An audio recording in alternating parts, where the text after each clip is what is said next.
sa tamang tawiran.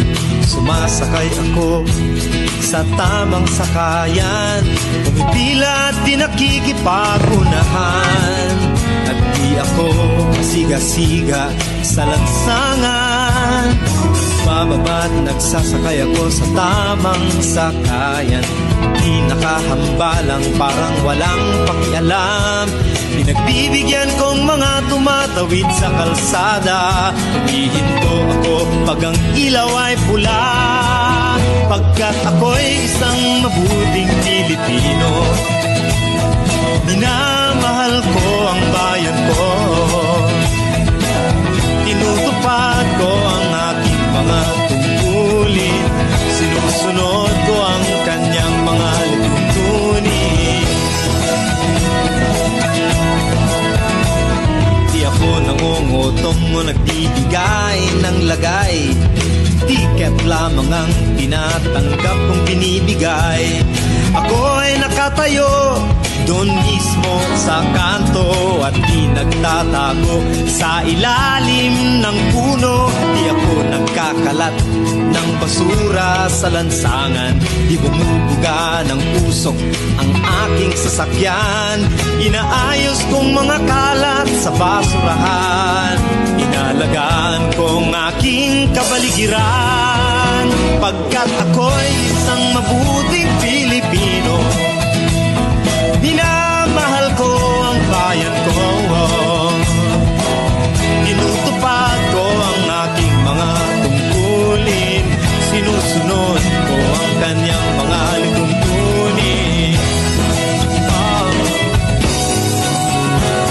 Lagi akong nakikinig sa aking mga magulang, kaya't pag-aaral ay aking pinagbubutihan. Di ako gumagamit ng bawal na gamot, o kaya'y tumatambay at sa eskwela'y di pumapasok. Pinagtatanggol ko ang aking karangalan, pagkat ito lamang ang tangi kong kayamanan. Di ko binebenta ang ating kinabukasan, ang boto ko'y aking pinahahalagahan, pagkat ako'y isang mabuting Pilipino. Minamahal ko ang bayan ko, tinutupad ko ang aking mga tungkulin, sinusunod ko ang kanyang mga lituntunin. Ako'y isang tapat at totoong lingkod ng bayan. Pabor o lagay ay di ko pinapayagan. Tapat ang serbisyo ko sa mamamayan, di ko binubulsa ang pera ng bayan. Pinagtatanggol ko ang mamamayang Pilipino, mga karapatan nila'y kinikilala ko. Ginagalang ko ang aking kapwa-tao, pinaglalaban kong dangal ng bayan ko, pagkat ako'y isang mabuting Pilipino. Minamahal ko ang bayan ko, tinutupad ko ang aking mga tungkulin, sinusunod ko ang kanyang mga lituntunin. Ako'y isang mabuting Pilipino.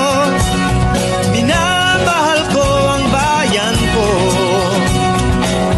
tinutupad ko ang aking mga tungkulin, sinusunod ko ang kanyang mga lituntunin.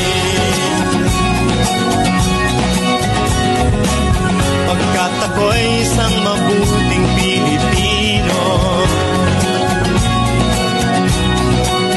pagkat ako'y isang mabuting Pilipino, pagkat ako'y isang mabuting